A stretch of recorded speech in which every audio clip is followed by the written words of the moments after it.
అందరికీ నమస్కారం. మన దగ్గర ఉన్న వెండి వస్తువులు గాలి తగిలితే చాలా వరకు నల్లగైపోతాయి. అలా ఎంత నల్లగైన వస్తువులైనా తళతళ మెరిసేటట్టయితే నీట్‌గా క్లీన్ చేసుకోవచ్చు. అది కూడా చాలా సింపుల్‌గా చేసుకోవచ్చు. అది ఎలా చేయాలనేది నేను చూపిస్తున్నాను. నాకైతే చాలా నచ్చింది. ఇదివరకు పాలిష్‌కి ఇచ్చేదాన్ని, ఒకటి రెండిటిన నల్లగైపోతే పాలిష్‌కి ఇచ్చేదాన్ని. పాలిష్ ఏం అవసరం లేదండి. వాళ్ళకి ఎక్కువ డబ్బులు ఇవ్వాల్సిన అవసరం లేదు. చాలా సింపుల్‌గా, చూసారా ఎంత నల్లగైపోయిందో ఈ కుంకుమ బరణ. చిటికలో ఈజీగా ఫాస్ట్‌గా క్లీన్ చేసేస్తదండి ఈ లిక్విడ్. కొంచెం హార్డ్‌గా ఉంటది. ఇంకా గ్లౌజులు వేసుకొని చేస్తే మనకి చేతికి అంత అనీజీగా అనిపించదు. చూసారా? కొంచెం లిక్విడ్ ఏసాను. కొంచెం డ్రైగా ఉండాలన్నమాట వెండి వస్తువులు. డ్రైగా ఉన్న వాటి మీద ఈ విధంగా లిక్విడ్ ఏసి క్లీన్ చేసేసేయాలి తడి చేయకుండా. చాలా ఫాస్ట్ క్లీన్ అయిపోతాయి. చూసారా ఎంత ఈజీగా అయిపోయిందో? ఈ లిక్విడ్ పెట్టి క్లీన్ చేసిన తర్వాత కొంచెం జిడ్డుగా అనిపిస్తది. ఒకసారి నీళ్ళతో కడిగిన తర్వాత విమ్ లిక్విడ్ ఉంటుంది కదా, ఆ విమ్ లిక్విడ్తో రుద్దేసేయాలి. రుద్ది వాటర్తో కడిగేసి తుడిచేసుకోవడమే. ఆ ప్లేట్ తోమిన తర్వాత ఆ కొంచెం లిక్విడ్తోనే ఈ కుంకుమ బరిన కూడా రుద్దేశాను. ఎంత నీట్గా వచ్చేసింది. చాలా నల్లగా అయింది ఈ కుంకుమ బరిన అయితే. లోపల కూడా కొంచెం క్లీన్ చేసేసాను అనమాట. చాలా సింపుల్గా అయిపోతుంది. అస్సలు కష్టం అనిపించదు. నాకు ఈ లిక్విడ్ తెలియకముందు అయితే చాలా ఇబ్బంది పడేదాన్ని. టూత్‌పేస్ట్‌తో రుద్దడం, మరగపెట్టడం, మరగబెట్టిన నీటిలో ఈ వెండి వస్తువులు వేయడం, చాలా రకాలుగా చేసేదాన్ని. ఇంకా నల్లగా పోకపోతే ఇంకా పాలిష్‌కి ఇచ్చేదాన్ని అనమాట. అసలు అవన్నీ ఇప్పుడు చేయక్కర్లేదు. చాలా సింపుల్‌గా అయిపోయింది చూసారా?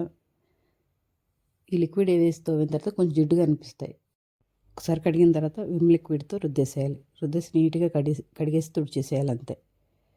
చాలా సింపుల్‌గా అయిపోతుంది. ఈ లిక్విడ్ తెలియకముందు నేనైతే చాలా ఇబ్బంది పడేదాన్ని ఈ వెండి వస్తువులు తోమడానికి.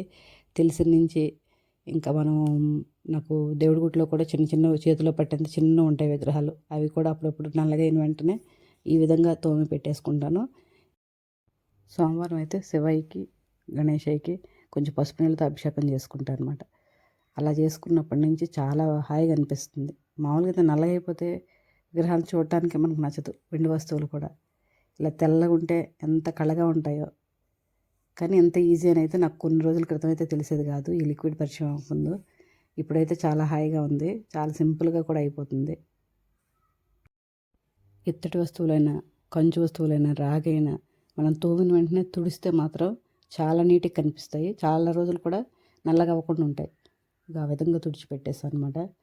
చూసారా ఎంత నల్లగా ఉన్న ఎంత నీట్గా వచ్చేసాయో. చాలా సింపుల్ ప్రాసెస్ కూడా.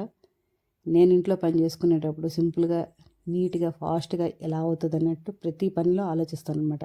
ఇంటికి సంబంధించిన ప్రతి పని ఆ విధంగా చేసుకుంటాను. అలా నాకు తెలిసినవి అయితే నేను మీకు చెప్తున్నాను. మీకు ఎవరికైనా నచ్చితే లైక్ చేయండి, షేర్ చేయండి, సబ్స్క్రైబ్ చేసుకోండి. మీ వాళ్ళకి ఎవరికైనా ఉపయోగపడుతుందంటే వాళ్ళకి షేర్ చేయండి. కొన్ని చిన్న చిన్నవే అనిపిస్తాయి, మనకెవరికి తెలియదు. నాకు చాలా రోజులు ఇది తెలియలేదన్నమాట. అలా తెలియని వాళ్ళకైతే మాత్రం చాలా బాగా యూజ్ అవుతుంది అన్నట్టు నేను ఇదివరకు 2-3 సార్లు పెట్టాను ఈ వీడియో. షార్ట్స్లో పెట్టాను అనమాట ఈ క్లీనింగు. ఇంకెక్కువ మందికి ఇది ఈజీగా ఉంటుందని చెప్పేసి నేను మళ్ళీ ఇంకోసారి వీడియో చేసి చూపిస్తున్నాను. ఈ యాంటిక్ సిల్వర్ వస్తువులు మాత్రం దీంతో అసలు క్లీన్ చేయకండి. ప్లెయిన్గా సిల్వర్ కలర్ ఉంటాయి కదా, అవి అయితే మాత్రం క్లీన్ చేసుకోవచ్చు. ఇవి క్లీనింగ్ అంతా అయిపోయిన తర్వాత ఇలా కవర్లో పెట్టేసుకుంటే ఎక్కువ రోజులు గాలి తగలకుండా ఉంటుంది. ఎక్కువ రోజులు ఆ షైన్ పోకుండా ఆ విధంగా ఉంటాయి అన్నమాట. బయట వదిలేస్తే గాలి తగిలి తొందరగా నల్లగవుతాయి. ఇంకా వాడడం అనుకున్నాం అనుకోండి, ఎప్పుడన్నా పూజలకి అలాంటప్పుడే కదా వాడతాం. అలాంటప్పుడు ఇలా తోమేసి నీట్గా తుడిచేసి పెట్టుకుంటే మనం పూజ చేసుకునే రోజు ఈజీగా కూడా ఉంటుంది పని. కొన్ని సంవత్సరాల క్రితం కొన్నవి 2 మళ్ళీ కొత్త వాటిలా ఉన్నాయి.